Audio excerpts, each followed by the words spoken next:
آپ دیکھیں سرکار غوث پاک رضی اللہ تعالیٰ عنہ کی والدہ ماجدہ، اللہ اکبر، یہ بیان کرتے میری آنکھیں بھیگ جاتی ہیں۔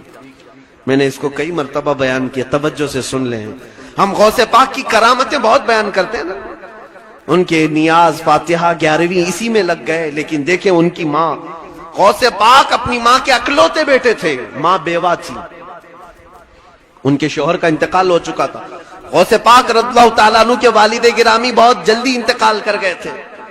سیدنا غوث پاک عبد القادر جیلانی رضی اللہ تعالیٰ عنہ کی عمر ابھی بچپن کی ہے، تبھی ماں نے اپنے سے دور کر دیا، کہا بیٹا جاؤ بغداد پڑھنے کے لیے۔ جیلان ایران میں آتا ہے آج بھی۔ جیلان سے غوث پاک پیدل چلتے ہوئے بغداد گئے۔ یہاں ہمارے بچوں کو گھر سے مسجد نہیں بھیج رہے لوگ، اور وہ غوث پاک کی ماں تھی، جیلان سے بغداد بھیج دی، صبح سے شام کے لیے نہیں، کئی سالوں کے لیے بھیج دی۔ اکیلی رہ گئی گھر میں، بیوہ عورت، حضرت ام الخیر، ان کی تربت پر لاکھوں سلام۔ غوث پاک کی ماں کے نام سے میں نے ابھی ایک لڑکیوں کا مدرسہ قائم کیا ہے، جامعہ ام الخیر۔ ان کی ذات سے ہم بہت امپریس ہیں، دعا کریں اللہ اس میں بہت برکت عطا کرے۔ ماں کی تربیت تو دیکھیں آپ اپنے بچے کے لیے، غوث پاک کو بھیج دیا، 7 سال ہو گئے غوث پاک واپس نہیں آئے، ایک دن بھی نہیں۔ یہاں چھٹیوں کے لیے بچے لڑتے بھڑتے رہتے ہیں، کتنے ہیں، 6-7 سال کے بعد ایک تاجر جیلان سے بغداد گیا، اس نے پہچان لیا، عبد القادر تم اتنے بڑے ہو گئے، میں جیلان کا رہنے والا ہوں، لیکن بیٹا عبد القادر تمہاری ماں کا کچھ عطا پتہ ہی نہیں، خبر ہی نہیں وہ کیا کھاتی ہے کیا پیتی ہے، کیونکہ اتنا پردہ کرتی تھی کہ پڑوس والے بھی نہیں دیکھتے تھے غوث پاک کی ماں۔ پتہ نہیں بیمار ہے کہ اچھی ہے، صحت مند ہے، کچھ خبر نہیں۔ غوث پاک کو اب ماں کی یاد ستانے لگی، بے قرار ہو گئے کہ ایک بار میں اپنی ماں کو دیکھ کر کیا ہوں۔ پڑھنے کے زمانے کی بات ہے، غوث پاک رضی اللہ تعالیٰ عنہ کہتے ہیں اسی رات کو میں نے سامان سمیٹا اور نکل پڑا جیلان کے لیے۔ کئی دن کا سفر تھا یہ۔ جب جیلان پہنچے تو رات کا وقت تھا، اندھیرا چھایا ہوا تھا۔ غوث پاک فرماتے ہیں میں نے ٹٹولتے ٹٹولتے اپنے گھر کو جب پہنچا تو میرے دل کی دھڑکنیں بڑھ گئی۔ جو 7 سال کے بعد اپنے وطن میں آیا ہو، اس کو اپنے گاؤں میں پہنچنے کی خوشی کتنی ہوتی ہے۔ وہ اپنے گھر کو آئے، کہا ابھی دروازہ کھٹکھٹاؤں گا، ماں گلے سے لگائے گی، تھوڑی دیر محبت سے ماں کے ساتھ بیٹھوں گا، کتنے حسین لمحات ہوں گے۔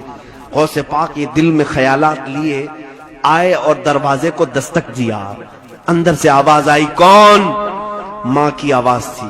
غوث پاک نے کہا ماں تمہارا بیٹا عبد القادر آ گیا ہے، تمہارا بیٹا عبد القادر آ گیا ہے۔ ماں جلدی سے دروازے تک آئی، لیکن یہ کہا کون سا عبد القادر؟ ایک ہی تو عبد القادر تھا نا۔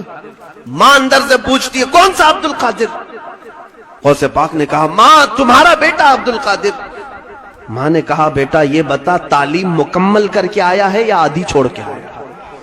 دروازہ کھولا نہیں ابھی، اندر سے ہی پوچھ رہی ہے تعلیم پوری ہو گئی یا ادھوری چھوڑ کر کے آئے ہو؟ غوث پاک نے فرمایا ماں ابھی اور 2 سال باقی ہیں۔ کہا پھر کیوں آئے؟